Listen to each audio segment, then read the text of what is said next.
सबसे पहले मैं महाकारुणिक भगवान बुद्ध को नमन करता हूँ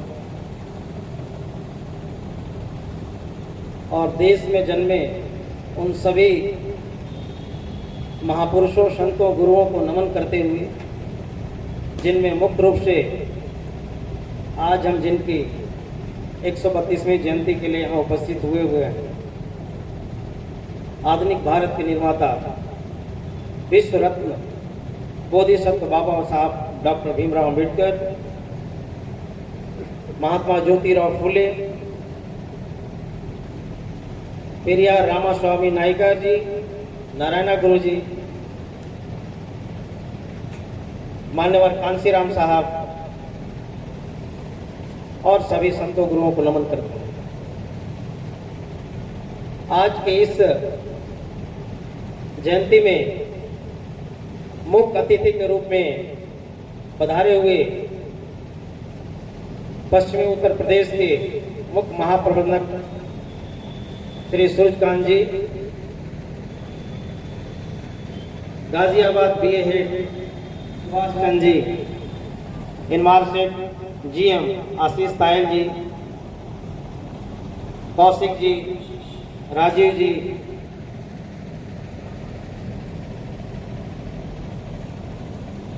एसएनए के चेयरमैन पश्चिमी उत्तर प्रदेश नागर जी, एनएफटी के सर्कल सेक्रेटरी सैनी जी, और इस मंच पे एक ऐसी शख्सियत यहाँ पे मौजूद है, मैं उनके बारे में बताना जरूरी समझता हूँ क्योंकि उनका स्पीच सीएम साहब के आने से पहले हो गया। ओल्ड एसोसिएट ऑफ बाबा साहब डॉक्टर भीमराव अंबेडकर, मान्यवर कांसीराम साहब, जो मंच पे शख्सियत विराजमान है, मान्यवर अजीत गौतम साहब, जो अभी 84 साल उनका अभी चल रहा है, 83 कंप्लीट हो चुका है, और देश ही नहीं पूरी दुनिया के अंदर जितने भी जो प्रोमिनेंट जो भी कंट्रीज हैं, सभी नेशनल, इंटरनेशनल, सभी जगह जाकर के और बाबा साहब की बातों को बताने का काम करते हैं। मान्यवर अजीत गौतम साहब हमारे लिए वो एक अनमोल रत्न है। मैं पूरे देश के अंदर जाता हूँ, सभी सर्कलों में, ऑलमोस्ट सभी मेन सिटीज में मैं गया हूँ या जाता हूँ, लेकिन इस उम्र में मुझे कोई भी ऐसा व्यक्ति नहीं नजर आता जो कि बाबा साहब को मिशन को लेकर के, बाबा साहब के मिशन मूवमेंट की बात करता हूँ। तो मैं उनका बहुत ही सम्मान करता हूँ जो आज बहुत ही मुश्किल से समय निकाल करके बीएसएनएल में वो यहाँ पे आए हुए हैं। सभी इस हॉल में उपस्थित बीएसएनएल के हमारे सभी भाइयों या बहनों, आज हम सभी के लिए बहुत ही खुशी का ये दिन है कि हम बाबा साहब डॉक्टर भीमराव अंबेडकर के 132वीं जयंती मनाने के लिए यहाँ पे उपस्थित हुए हैं। इसके पहले भी मैं गाजियाबाद में बहुत बार आया हूँ, लेकिन इस बार मैं देख रहा हूँ कि लोगों में और भी जोश और जुनून है, और भी अरेंजमेंट भी बहुत अच्छा इन्होंने किया हुआ है। और क्यों ना हो, अभी मैं देख रहा था कि अवार्ड दिया जा रहा था सेवा की तरफ से, अभी जो पिछले कुछ दिन पहले स्पोर्ट्स जो ऑल इंडिया साइंस मीट होती होगी, मुझे लगता है कि उसमें वो विनर रहे होंगे, और बहुत सारे साथी जो अच्छे काम कर रहे हैं उनको अवार्ड दिया जा रहा था। तो जोश और जुनून कायम रहना ये बिल्कुल लाजमी है और रहना ही चाहिए। और मैं अपने आप को खुशनसीब समझता हूँ कि आज आप लोगों से इंटरेक्ट होने का मुझे मौका मिला है दोबारा। साथियों, जैसा अभी नागर जी कह रहे थे कि बाबा साहब एक ऐसा नाम है कि अगर बाबा साहब के बारे में बातें किया जाए तो लगातार वो समय कम पड़ जाएंगे। बाबा साहब को अभी हम लोगों ने जाना ही कितना है। हम बातें करते हैं, हम बहुत सारी चीज जानते हैं, लेकिन क्या बातें करना, क्या जानना इतना ही काफी है? बाबा साहब ने हमें जो रास्ता बताया, हम उस पर चलने का कितना कोशिश करते हैं और हम सच्चाई को जानने का भी कितना कोशिश करते हैं। हम अभी पीछे सुन रहे थे स्पीच, साहब भी बोल रहे थे, गौतम साहब भी बोल रहे थे, और लोगों ने भी बोला कि बाबा साहब आज या पहले भूतकाल में भी अगर देखें या वर्तमान में, कोई भी ऐसा व्यक्ति उभर कर आया नहीं है जो बाबा साहब के टक्कर में जो इतना विद्वान आदमी हो। ये ग्राउंड फैक्ट है और दूर दूर तक ऐसा कोई नजर आता भी नहीं है अभी। लेकिन बाबा साहब का जीवन एक संघर्ष भरा जीवन रहा है शुरू से। बाबा साहब का नाम ही अगर कहा जाए तो एक संघर्ष का नाम है। बाबा साहब ने बचपन से जो संघर्ष किया, वो संघर्ष तो उन्होंने झेला ही, लेकिन जब सक्षम हो गए, जब उनके लायकी के बराबर और कोई भी नहीं था, उस समय भी उन्होंने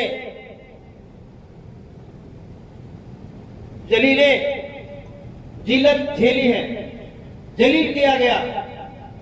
उस समय भी उन्होंने बहुत संघर्ष किया। बाबा साहब ने, जैसे साहब बता रहे थे कि 1930 में जब पहली बार कोलंबिया यूनिवर्सिटी में गए, वहां जब देखे तो उन्होंने एक संकल्प लिया था कि देश के अंदर तो काम करने के लिए बहुत सारे काम हैं, बहुत सारे काम हैं जहां पे आदमी काम कर सकता है, यहां बहुत सारा स्कोप है। लेकिन उन्होंने एक संकल्प लिया, जब वहां के महिलाओं को देखा, बराबरी का जो हक देखा, जो बराबरी वहां पे देखी महिला पुरुष का, तब उन्होंने ये संकल्प किया कि मैं देश के अंदर जाकर के दो ही वर्गों के लिए काम करूंगा, जो साहब बता रहे थे, महिला वर्ग और दलित वर्ग। लेकिन मैं उनकी दूसरा संकल्प भी बताता हूं कि बाबा साहब ने 1927 में एक दूसरा भी संकल्प लिया था, एक दूसरा भी संकल्प लिया था 23 सितंबर को, जब पढ़ने के बाद जो बड़ौदा नरेश ने बाबा साहब को जो छात्रवृत्ति दिया था, छात्रवृत्ति के बदौलत बाबा साहब विदेश में पढ़ने गए थे, उसमें एक एग्रीमेंट था कि बाबा साहब पढ़ाई पूरा करने के बाद आएंगे तो उनको यहाँ नौकरी करनी पड़ेगी। और बाबा साहब वहां पे बहुत ही अच्छे पोजीशन थे, डिफेंस सेक्रेटरी के पद पे वहां पे काम कर रहे थे। लेकिन जब वहां बाबा साहब ने देखा कि उनके साथ क्या व्यवहार हो रहा है, तो मुझे कहने की जरूरत नहीं है, आप सभी जानते हैं, सभी जानते हैं कि बाबा साहब को घर से निकाल दिया गया था, सारा सामान फेंक दिया गया था और बाबा साहब बहुत मायूस हुए। और वहां से फिर उन्होंने निश्चय किया कि अब मुझे वापस जाना चाहिए बॉम्बे। जब बड़ौदा स्टेशन आ रहे थे तो रास्ते में ही एक पेड़ था, एक बरगद का पेड़ था, वहां बैठ करके बाबा साहब ने बहुत रोया, बाबा साहब ने बहुत रोया। और उसी दिन बाबा साहब ने दूसरा संकल्प किया, दूसरा संकल्प लिया कि आज के बाद मैं नौकरी नहीं करूंगा, आज के बाद मैं नौकरी नहीं करूंगा। अगर मैं जीऊंगा तो समाज के लिए, मरूंगा तो समाज के लिए, और मैं समाज के लिए काम करूंगा। ये दूसरा संकल्प था। साथियों, आज हम यहाँ बैठे हुए हैं, सभी, मैं समझता हूं कि किसी तरह की कमी नहीं है किसी के पास, हर तरह से हम खुश हैं। आप सोचिए, आज से 100 साल पहले जब हमारे समाज के लोग नंगे और भूखे रहते थे, नंगे और भूखे रहते थे, और आज हमारी जो ये पोजीशन है, ये पोजीशन को बनाने वाला कौन है? आज पोजीशन को बनाने वाला कौन है? सिर्फ एक, हमारे लिए सिर्फ एक ही भगवान है, वो है बाबा साहब डॉक्टर भीमराव अंबेडकर। साथियों, हम नौकरी करते हैं, हम 10 से 5 नौकरी करते हैं या जो भी समय हो, हम अपने लिए काम करते हैं। आप सोचिए, बाबा साहब की जो विद्वता थी उस समय, बाबा साहब को देश में जो पोजीशन मिली, जो मिलना चाहिए था वो तो मिली नहीं, लेकिन बाबा साहब चाहते तो विदेश के अंदर बहुत अच्छे पोजीशन पे, कहीं का राष्ट्रपति, कहीं का प्रधानमंत्री बन के भी रह सकते थे, लेकिन बाबा साहब ने निश्चय किया था कि मैं वापस जाऊंगा इंडिया में, भारत में जाऊंगा और मैं अपने लोगों के लिए काम करूंगा। जैसा साहब बता रहे थे कि बाबा साहब का संघर्ष ता जिंदगी चलता रहा। जैसे मैं एक बात कहूं, आप सभी जानते हैं, लेकिन हम उसको एहसास नहीं करते। हम जानते हैं कि जिस संविधान को बाबा साहब डॉक्टर भीमराव अंबेडकर ने लिखा, जिस संविधान की शपथ सभी लेते हैं, चाहे वो राष्ट्रपति हो, प्रधानमंत्री हो, कोई भी मिनिस्टर हो, हमारे मुख्य न्यायाधीश हो या कोई भी हो, किसी भी अच्छे पोजीशन पे जिस संविधान का शपथ लेते हैं, उस संविधान के रचयिता को जीते जी पार्लियामेंट के अंदर नहीं जाने दिया गया, जीते जी पार्लियामेंट के अंदर नहीं जाने दिया जाता। आप सोचिए, उस समय भी क्या सोच थी, क्या मानसिकता थी और लोगों की। क्या वो चाहते तो बाबा साहब को लोकसभा के अंदर नहीं भेज सकते थे? अगर चाहते तो बाबा साहब के मुकाबले में कोई खड़ा नहीं रहता, कोई भी खड़ा नहीं रहता, और बाबा साहब पार्लियामेंट के अंदर जाते, लोकसभा के अंदर। बाबा साहब तो पार्लियामेंट के अंदर गए, लेकिन राज्यसभा के मेंबर बन के गए थे बाद में, लेकिन लोकसभा के अंदर बाबा साहब को नहीं जाने दिया गया। क्या उस समय के जो लोग थे, क्या ऐसा नहीं कर सकते थे? लेकिन कहीं न कहीं वो नहीं चाहते थे कि बाबा साहब का जो कद है, बाबा साहब का जो स्ट्रेचर है, इतना बना हुआ है और इसे और ना बढ़े। ये सच्चाई है। और आज भी जो साहब कह रहे थे कि बाबा साहब के बारे में हम अपने घर में अपने बच्चों को, अपने परिवार को, अपने समाज को, अपने देश के अंदर सच्चाई नहीं बताते हैं, सच्चाई नहीं बताते हैं। हमारे पढ़े लिखे लोग भी बाबा साहब की जब बात करते हैं तो सिर्फ इतना बात करते हैं कि बाबा साहब ड्राफ्टिंग कमेटी के चेयरमैन थे। कहने का मतलब कहीं ना कहीं ये चीज छुपा रहता है।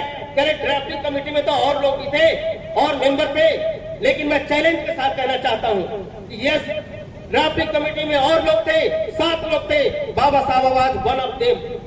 लेकिन आप बाकी 6 लोगों के बारे में पता कर लीजिए, बाकी 6 लोगों के बारे में पता कर लीजिए कि उनका क्या कंट्रीब्यूशन है। 6 लोगों के बारे में पता कर लीजिए कि क्या कंट्रीब्यूशन है संविधान के जो आर्टिकल है उसको लिखने में। कोई विदेश में रह गया, वहीं पे कोई बीमार था, कोई मर गया, उसको रिप्लेस भी नहीं किया गया, रिप्लेस जिसको किया गया उसने भी कुछ काम नहीं किया। दूसरी बात मैं कहना चाहता हूं, जो बाबा साहब का जो दौर था, उस समय सारे लोग बैरिस्टर ही लगभग थे। आप पहली कैबिनेट को अगर देखें, जो फर्स्ट कैबिनेट थी, उसमें आप देखिए मैक्सिमम लोग बैरिस्टर थे, मैक्सिमम लोग बैरिस्टर थे, मैक्सिमम लोग विदेशों से पढ़ के आए हुए थे। लेकिन बाबा साहब ने संविधान क्यों लिखा? बाबा साहब ने संविधान क्यों लिखा? ये प्रश्न चिन्ह मैं आप लोगों के बीच में छोड़ता हूं और इसकी चर्चा होनी चाहिए। बाबा साहब के बारे में सही चर्चा नहीं होती है, होनी चाहिए चर्चा। सारे बैरिस्टर थे, लेकिन किसी भी बैरिस्टर में वो चीज नहीं थी जो बाबा साहब डॉक्टर बी.आर. अम्बेडकर में थी। ये सबकी मजबूरी थी उस समय सबकी मजबूरी थी कि बाबा साहब डॉक्टर भीमराव अंबेडकर को ये जिम्मेवारी दिया जाए, और इस तरह से दिया गया और बाबा साहब ने बखूबी उसको निभाया। जैसा कि साहब कह रहे थे, मैं इसलिए साहब का नाम ले रहा हूं कि उन्होंने बाबा साहब को अपनी आंखों से देखा है, बाबा साहब को अपनी आंखों से देखा है, बाबा साहब के साथ वो बैठे हैं, बाबा साहब को उन्होंने स्पर्श किया है। हमें ऐसा एहसास हो रहा है कि आज हम बाबा साहब के साथ हैं यहाँ पे। और वो दर्द बताते हैं कि बाबा साहब डॉक्टर बी.आर. अम्बेडकर जब बाई इलेक्शन में 1954 के बाई इलेक्शन में भंडारा से हार गए, पहला इलेक्शन में तो उनके पीए को सामने खड़ा कर दिया गया और पीए से हरवा दिया गया। मैं ये बात इसलिए कह रहा हूं, आज भी हमें अपनी सोच में बदलाव लाना जरूरी है, आज भी सोच में बदलाव लाना जरूरी है, ऑफिस में भी बदलाव लाना जरूरी है, घर में बदलाव लाना जरूरी है, समाज के अंदर बदलाव लाना जरूरी है, राज्य के अंदर, देश के अंदर लाना जरूरी है।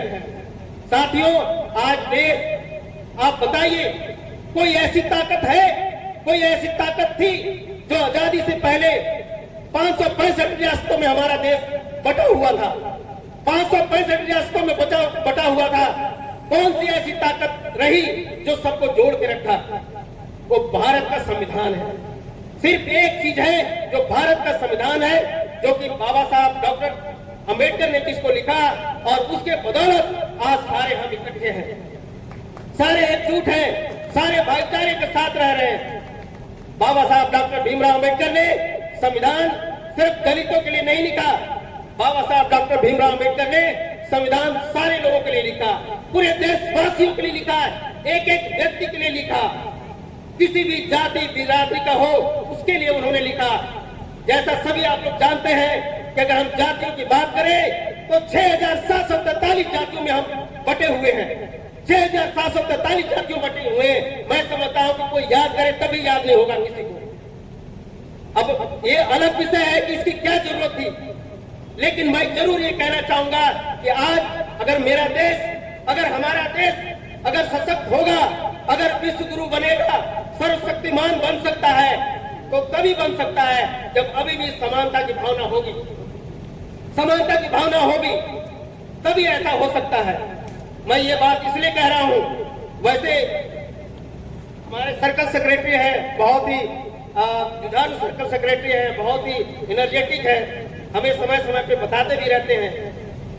आप सीजीएम साहब के बारे में भी कहते हैं कि सीजीएम साहब बहुत अच्छे हैं, सबका ख्याल करते हैं। अभी सभी लोगों ने जो पूर्व वक्ताओं ने बताया कि बहुत ही अच्छे स्वभाव के भी हैं और अच्छा सबका ख्याल रखते हैं। लेकिन मैं पूरे देश की सिनेरियो बता रहा हूँ, ये ग्राउंड फैक्ट है कि आज भी सूर्यकांत जी को आप छोड़ दीजिए, लेकिन आज भी ये सच्चाई है कि अगर एक व्यक्ति मेरा अगर सक्षम है, उसको अगर यहाँ पे रखना है, यहाँ पे रखना चाहिए, उसको यहाँ न रख करके यहाँ पे रखा जाएगा, रखा जाता है।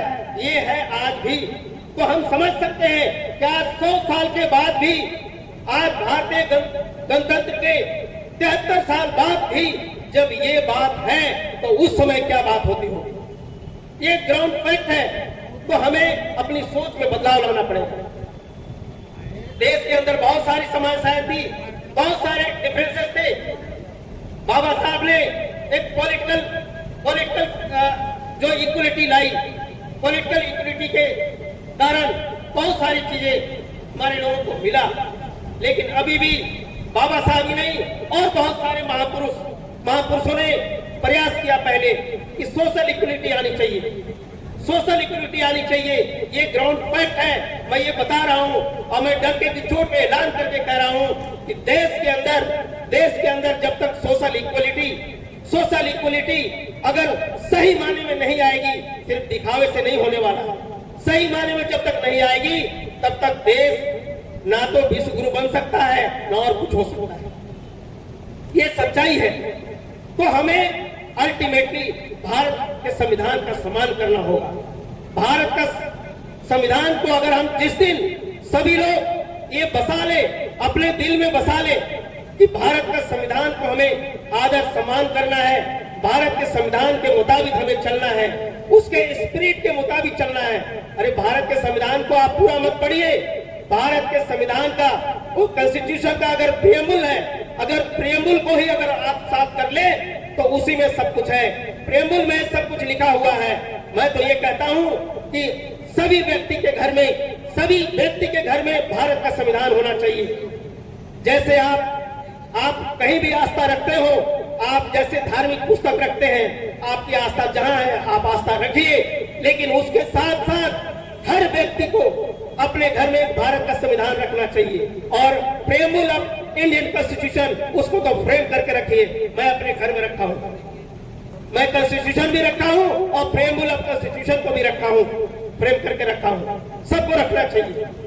साथियों, मैं इसलिए बात कह रहा हूं, देश हमारा आजाद हुआ 1947 में। आप लोग थोड़ा सा समय आपका, मैं बस 5-7 मिनट में बात अपना खत्म करूंगा, लेकिन आप लोगों ने मुझे बुलाया है तो मैं जरूर कुछ बात रखूंगा और बात ऐसी रखूंगा, हो सकता है कड़वी हो, लेकिन वो सच्ची बात है। आज देश की आजादी में बहुत सारे लोगों का योगदान है। मैं इसलिए बात कर रहा हूं, ये बार बार बाबा साहब का नाम लेकर और कॉन्स्टिट्यूशन की बात कर रहा हूं कि देश की आजादी में सैकड़ों लोगों का नाम है, हजारों लोगों का नाम है। देश की आजादी 1857 से शुरू हुई, 1857 से शुरू है। महात्मा गांधी जी को देश की आजादी का जनक कहा जाता है। वैसे अगर लॉजिकल देखा जाए तो महात्मा गांधी जी का जन्म जो है 1869 में हुआ है। 1857 में ही आजादी का क्रांति का बिगुल बजा दिया गया था, तो उनके जन्म होने से पहले ही आजादी का बिगुल बजा दिया गया था। लेकिन उनका योगदान है बहुत। लेकिन अगर भारत स्वतंत्र हो गया 1947 में, अगर सिर्फ स्वतंत्र होकर रह जाता, आप सोचिए जरा, अगर सिर्फ स्वतंत्र होकर रह जाता हमारा देश, तो क्या आज हम इस पोजीशन में यहाँ पे रहते? इस पोजीशन में यहाँ पे रहते नहीं। आजाद देश की आजादी ही काफी नहीं था। ठीक है, अंग्रेज यहाँ से चले गए, दूसरे लोग यहाँ पे हम पे शासन कर रहे थे, चले गए, वो काफी नहीं था। अगर देश में एक अच्छा संविधान नहीं आता, अगर देश में सभी जाति धर्म संप्रदाय सबका अगर ख्याल नहीं रखा जाता, सबको जोड़ के रखने का अगर व्यवस्था नहीं होता, तो ये देश आज इस हालत में अभी मतलब इस ऐसी पोजीशन में मतलब इतना अच्छा नहीं हो पाता। लेकिन अभी भी जो स्पिरिट है, जो इंडियन कॉन्स्टिट्यूशन का स्पिरिट है, जो प्रेम्बल का स्पिरिट है, अभी भी हम उस पे नहीं चल रहे हैं। हम मतलब हम व्यक्तिगत या हमारा समाज या राज्य, हमारा देश नहीं चल रहा है। मैं एक बात कहना चाहता हूं, इस मौके पे कहना चाहता हूं कि बात ये आगे भी जाती है, बात आगे भी जाती है और जानी ही चाहिए कि जो देश जिसके संविधान लिखने से स्वतंत्र से गणतंत्र हुआ, 1947 में स्वतंत्र हुआ और 1950 में गणतंत्र हुआ, जब हमारा इंडियन कॉन्स्टिट्यूशन जब लागू हुआ, गणतंत्र हुआ, तो साथियों जब हमारा ये देश गणतंत्र हुआ और गणतंत्र कराने में जिस एक महान शख्सियत बाबा साहब डॉक्टर भीमराव अंबेडकर जिनका नाम आता है, अभी मैं बात कर रहा था, क्या उनके नाम पे एक नेशनल हॉलिडे नहीं होना चाहिए? आज हमें छुट्टी मिलती है, लेकिन कब मिलती है? 2 दिन पहले सर्कुलर आता है, 3 दिन पहले सर्कुलर आता है। क्यों ऐसा आता है? क्यों ऐसा होता है? अगर देश को गणतंत्र करने में, देश को संविधान देने में बाबा साहब का भीमराव अंबेडकर का इतना बड़ा योगदान है, तो क्या एक दिन उनके नाम का नेशनल हॉलिडे नहीं किया जा सकता है? किया जा सकता है। लेकिन कहीं ना कहीं माइंडसेट की बात है, अभी भी माइंडसेट की बात है, वो करना नहीं चाहते, क्योंकि बाबा साहब का स्ट्रक्चर, बाबा साहब का कद इतना जो है, इतना ही उनको लगता है कि यार अब इससे और ऊपर नहीं जाना चाहिए। लेकिन कहते हैं कि बाबा साहब नाम एक ऐसा एक ऐसा बीज है, जितना आप दबाने की कोशिश करोगे उतना ही और इनर्जी के साथ बाहर निकलता है। आप जैसे देखते हो कि जब बीज बोया जाता है, उसको पत्थर से ढका जाता है, लेकिन उसी उत्तेजना के साथ वो निकलता है और बहुत अच्छा पौधा बनता है, पेड़ भी बनता है। तो साथियों, मैं और ज्यादा नहीं कहूंगा, सीएम साहब हम सभी को सुनना है, लेकिन मैं एक चीज जरूर कहना चाहता हूँ। आज यहाँ सेवा के लोग बैठे हुए हैं, सभी यूनियन एसोसिएशन के लोग बैठे हुए हैं, मुझे बहुत अच्छा लग रहा है कि सारे लोग मिलकर यहाँ पे बैठे हुए हैं। लेकिन मैं एक सवाल भी करना चाहता हूँ कि सिर्फ सेवा के लोगों को ही बाबा साहब की जयंती क्यों मनानी चाहिए? सेवा के लोगों को ही क्यों मनानी चाहिए? क्यों सारे लोग मिलकर नहीं बना सकते बाबा साहब की जयंती? जब देश को संविधान देने में, देश को गणतंत्र बनाने में बाबा साहब डॉक्टर भीमराव अम्बेडकर का इतना हाथ है, सभी जानते हैं, अच्छी तरह से जानते हैं, तो क्या सारे मिलकर नहीं बना सकते? सेवा जो बनाएगी, अगर जिस दिन सेवा नहीं बनाएगी, बाबा साहब की जयंती नहीं बनेगी। आज देश को ये इस बात को भी एहसास करना पड़ेगा। यहाँ भी नहीं, सभी को ये एहसास करना होगा कि आज बाबा साहब का नाम सच्चे माने में हमें लेना है। और मैं एक चीज कहना चाहता हूँ और कि सेवा BSNL it's not merely one association. एक सेवा बीएसएनएल एक एसोसिएशन नहीं है। मैं सबको कहना चाहता हूँ, सेवा बीएसएनएल एक मिशन है। सेवा बीएसएनएल बाबा साहब का एक मिशन है, बाबा साहब का एक मोमेंट है, बाबा साहब का एक आंदोलन है। बाबा साहब ने हमें ये व्यवस्था दिया। ये आज सेवा बीएसएनएल की जो व्यवस्था है, हमें देश का कोई प्रधानमंत्री ने नहीं दिया, देश का हमारा कोई मिनिस्टर ने नहीं दिया, देश का हमें किसी और ने नहीं दिया। बाबा साहब जब लॉ मिनिस्टर से 1951 में बाबा साहब ने उस समय व्यवस्था करी है। आज हम सभी को गर्व करना चाहिए कि आज हम उस प्लेटफॉर्म पे काम कर रहे हैं जिसका बुनियाद बाबा साहब डॉक्टर भीमराव अम्बेडकर ने दिया हुआ है। हमें गर्व के साथ कहना चाहिए और गर्व के साथ काम करना चाहिए साथियों। तो बस मैं इतना ही कहना चाहता हूँ फिर से कि बाबा साहब का ये कारवां जो है वो रुकने वाला नहीं है। बाबा साहब का कारवां ये चलता रहेगा और आपको भी इसी सोच समझ के साथ चलना होगा कि ये हमारा जो बाबा साहब ने मौका दिया है, ये प्लेटफॉर्म दिया है, उसका हम मान सम्मान रखें और बाबा साहब महापुरुष के मिशन मोमेंट को हमें आगे लेके जाना है। हम किसी भी विभाग में हैं, हम काम तो करते ही हैं। मुझे गर्व है, मैं फक्र के साथ कहता हूँ, सेवा के हमारे कम से कम 10-15 ऐसे लोग हैं जो बीएसएनएल जो अवार्ड देती है, जो सबसे बड़ा अवार्ड देती है, वो विनर है। हमारे जो नेशनल प्रेसिडेंट हैं, अगर कोई कन्याकुमारी में वहाँ पे नेशनल प्रेसिडेंट एस टाइटसम है, वो अवार्ड विनर है। हमारा मध्य प्रदेश का सर्कल सेक्रेटरी अवार्ड विनर है। बहुत सारे लोग हैं जो कि डिस्ट्रिक्ट लेवल, स्टेट लेवल में देते हैं, सर्कल लेवल पे वो मिला हुआ है। तो मैं इसलिए कह रहा हूँ कि हमारे लोग चाहे जिस डिपार्टमेंट में हो, बीएसएनएल की बात छोड़िए, पूरे दिलो जान से काम करते हैं। क्यों करते हैं? उनके आगे पीछे कुछ नहीं है। एनडी राम के आगे पीछे कुछ नहीं है, अगर है तो सिर्फ एक नौकरी। इसलिए हम दिलो जान से काम करते हैं। हम काम में कोई कोताही नहीं करते हैं। अगर कोई कमी है, अगर बीएसएनएल में कुछ कमी अगर है तो पॉलिसी की कमी है। ये भी मैं कहना चाहता हूँ, पॉलिसी की कमी है। अगर पॉलिसी सही अगर तरीके से अगर डिसाइड होगा तो सही काम होगा। हम जो लोग बैठे हुए यहाँ पे सामने बैठे हुए, हम इम्प्लीमेंटेशन का पार्ट है। हम पॉलिसी बनाने का पार्ट नहीं है। हम पॉलिसी नहीं बनाते, हम इम्प्लीमेंटेशन का पार्ट है।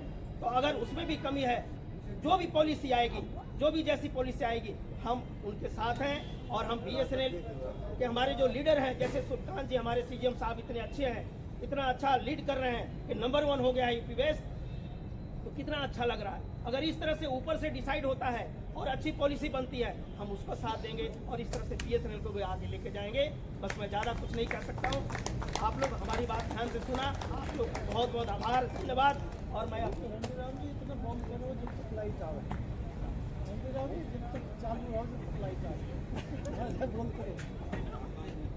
नहीं पता नहीं कब तक आएगा लाइट।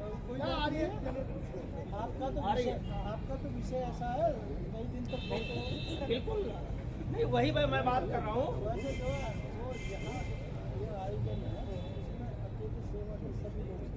आप बैनर लगाओ क्यों नहीं लगाते? बैनर लगाओ, उसमें ज्वाइंटली ऑर्गेनाइज बाय अगला वर्ष ऐसा होनी चाहिए। बिल्कुल। चलो धन्यवाद नागर जी ने अपनी बात मेरी बात को तो भाई साहब ने सब बैनर लगवाए। चलो ठीक है। तो साथियों, अब बीएसएनएल के बारे में ज़्यादातर अभी सीजीएम साहब बताएंगे। सभी लोग सुनने के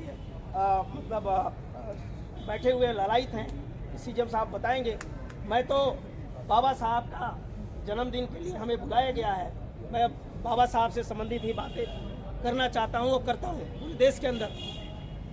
और माननीय अजीत गौतम साहब हैं, मैं पूरे देश के अंदर हमारे साथ गए हुए हैं। ये मेरठ भी गए हुए हैं, एक बार मेरठ भी गए हुए हैं, और पूरे देश के अंदर जाते हैं, और इंटरनेशनली तो वो जाते हैं, अकेले जाते रहते हैं। मैं बस बार बार यही कहना चाहता हूँ कि देश के अंदर देश समाज उसको मजबूत करने के लिए सिर्फ एक मंत्र है बाबा साहब का।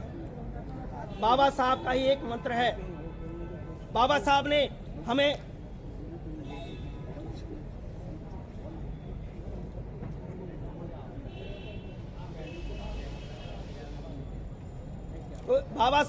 हमें जो मंत्र दिया है, एजुकेट, एजिटेट, ऑर्गेनाइज। ये ऐसा नहीं है कि सिर्फ SC/ST को दिया है, ये SC/ST का मंत्र नहीं है, ऐसा नहीं समझना चाहिए, ये सबके लिए किया गया है। Educate, agitate, organise. बाबा साहब ने जो इंडियन कॉन्स्टिट्यूशन में आप देखिए कि क्या भावना है, इक्वलिटी,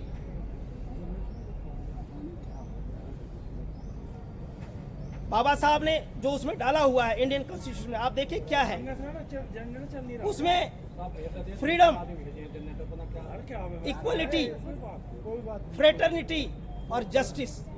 ये चार जो मेन चीज है, अगर सही माने में इस चार चीज को अगर समझ लिया जाए, अगर इसको सही माने में सोच के समझ के अगर चले, तो देश तो फिर से विश्व गुरु बनेगा, देश फिर से विश्व गुरु बनेगा। और कहते हैं, वो गाना भी गाते हैं कि जहाँ डाल डाल पे सोने की चिड़िया करती है बसेरा, वो भारत देश है मेरा। ये भारत देश कब था? ये भारत देश सोने की चिड़िया कब था? ये भी समझना पड़ेगा, गहराई से समझना पड़ेगा। ये तभी था जबकि ये चारों चीज का समावेश था। ये जब चारों चीज का समावेश था, तभी हमारे देश सोने की चिड़िया थी। ये सच्चाई है। हम आज माने या ना माने, लेकिन कल मानना पड़ेगा। आज माने ना माने, कल मानना पड़ेगा। जैसे बता रहे थे हिंदू कोड बिल के बारे में, बता रहे थे कि उस समय बाबा साहब को रिजाइन करना पड़ा, लेकिन वही चीज बाद में पार्ट में पास हुआ, लेकिन बाबा साहब की बात को उस समय नहीं माना गया। ये ग्राउंड फैक्ट है। तो साथियों, मैं और कुछ ज़्यादा नहीं बोलूँगा। आप लोगों ने मेरी बात को ध्यान से सुना, आपका बहुत बहुत धन्यवाद, आभार प्रकट करना। और आयोजक मंडल, विशेष तौर से हमारे डायनेमिक सर्कल सेक्रेटरी, मैं एक बार फिर से आप सभी का आभार प्रकट करना चाहता हूं। और स्पेशली हमारे डायनेमिक सर्कल सेक्रेटरी विकास जी जो है, विकास गौतम जी, उनका, और हमारे यहाँ पे डिस्ट्रिक्ट के जो हमारे डिस्ट्रिक्ट सेक्रेटरी गंगा शरण जी हैं, हमारे राजेंद्र जी हैं, हमारे सीनियर साथी रमेश जी यहाँ पे बैठे हुए हैं, हमारा उधर चक्रवर्ती जी बैठे हुए हैं, सर्कल हमारा सेक्रेटरी, और सभी साथी यहाँ पे बैठे हुए हैं। मैं सबका आभार प्रकट करता हूँ। इतना बढ़िया आपने व्यवस्था किया है, मेरा दिल गदगद हो गया। और सीएम साहब यहाँ पे आ गए, तो मैं और भी मेरा दिल बाग हो गया कि इतना व्यस्तम समय में से समय निकाल करके यहाँ पे आ गए। एक बार फिर से आप सभी का बहुत बहुत धन्यवाद। जय भीम, जय भारत।